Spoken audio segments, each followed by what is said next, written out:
Hi అండి. నమస్తే. నేను మీ Lakshmi. Welcome back to our channel. ఈరోజు మనం మునక్కాయ, ముల్లంగి, వంకాయతో కమ్మటి రుచిగా ఉండే సాంబార్ చేయబోతున్నామండి.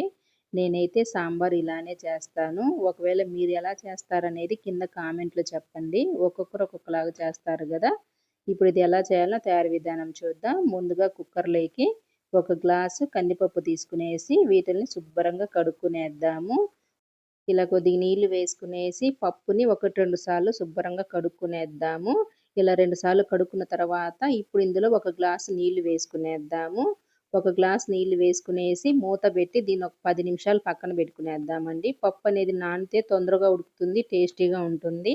పప్పు నానే లోపల మనము సాంబార్‌కి కావాల్సిన కూరగాయలంతా కట్ చేసుకునేద్దాము. ఒక 2 ముల్లంగి, 2 మునక్కాయలు, ఒక 3 వంకాయలు తీసుకున్నాం గదా! ఇప్పుడు మనం ముల్లంగిని మునక్కాయల్ని చిన్న చిన్న ముక్కలుగా కట్ చేసుకునేద్దాము. చూసారా ఇలా కట్ చేసి పెట్టుకున్నాము.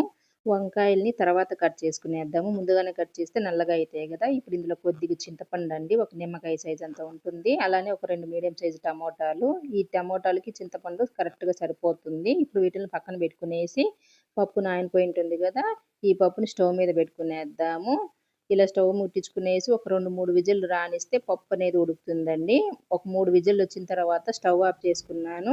ఇప్పుడు కుక్కర్‌లో ఆవిరంతా పోయిన తర్వాత పప్పు దించి మూత తీసి చూద్దాము. పప్పు మనకి చక్కగా ఉడికిపోయి ఉంటుంది.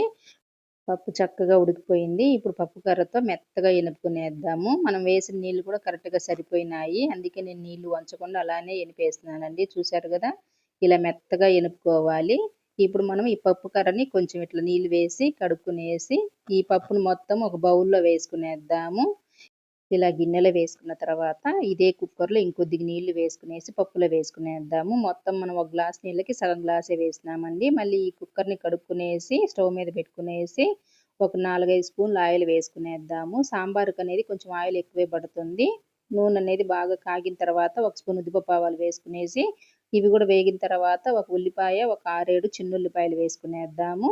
వీటిల్ని దోరగా ఫ్రై చేసుకోవాలండి. ఇలా కలుపుకుంటూ కొద్దిగా వేగిన తర్వాత ఇప్పుడు ఇందులోనే ఒక 3 పచ్చిమిరపకాయలు, ఒక 3 ఎండుమిరపకాయలని ఇలా వేసుకునేద్దాము. ఇప్పుడు వీటిల్ని కూడా ఒకసారి ఇట్లా బాగా కలిపేసి ఇందులోనే కొద్దిగా కరివేపాకు కూడా తుంచి వేసుకునేసి అలానే మనం కట్ చేసి పెట్టుకున్న టమోటాలను కూడా వేసుకునేద్దాము. 2 టమోటాలు తీసినాం గదా! 2 టమోటాలని ఇలా చిన్న చిన్న ముక్కలుగా కట్ చేసి వేసుకునేసి ఈ టమోటాలన్నిటిని ఇలా ఒకసారి బాగా కలిపేసి ఇప్పుడు ఇందులో పావు టీ స్పూన్ పసుపు, ఒక అర టీ స్పూన్ సాల్ట్ వేసుకునేద్దాము. ఉప్పు అనేది చూసి వేసుకోవాలి ఒకేసారి వేయకుండా.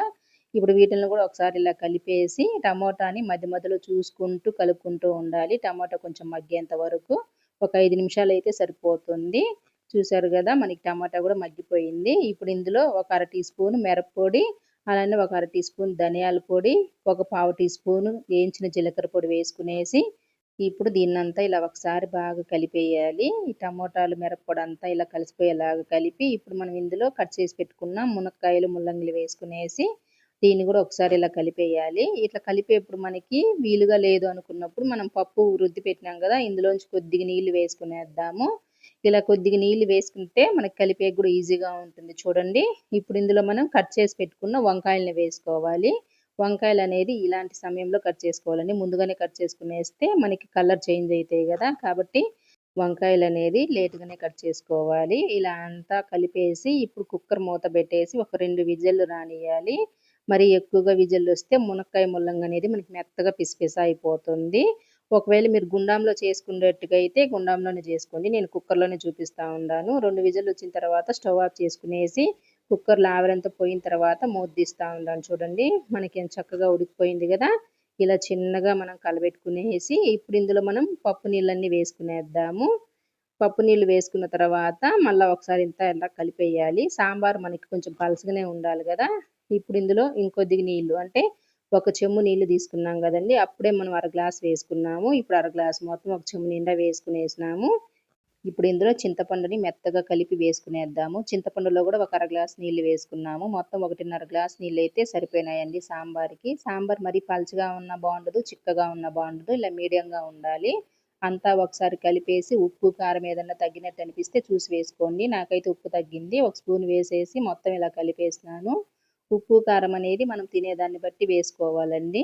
ఇప్పుడు ఇందులోనే ఒక పావు టీ స్పూను ఇంగువ వేసుకునేసి అంతా ఒకసారి కలిపి 2 నిమిషాలు బాగా ఉడకనియ్యాలి. సాంబార్‌లో ఇంగువ వేస్తే జీర్ణం బాగవుతుంది. చాలా రుచిగా ఉంటుందండి. నచ్చితే వేసుకోండి లేకపోతే లేదు. ఇలా ఉడికిన తర్వాత పైన కొత్తిమీర చల్లేసి స్టవ్ ఆఫ్ చేసుకునేస్తే సాంబార్ రెడీ అయిపోయింది.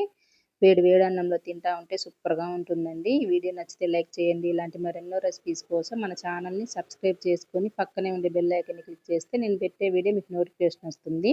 ఈ సాంబార్ రెసిపీ మీకు ఎలా అనిపించిందో కామెంట్‌లో చెప్పండి. నచ్చితే ఒక లైక్ చేయండి.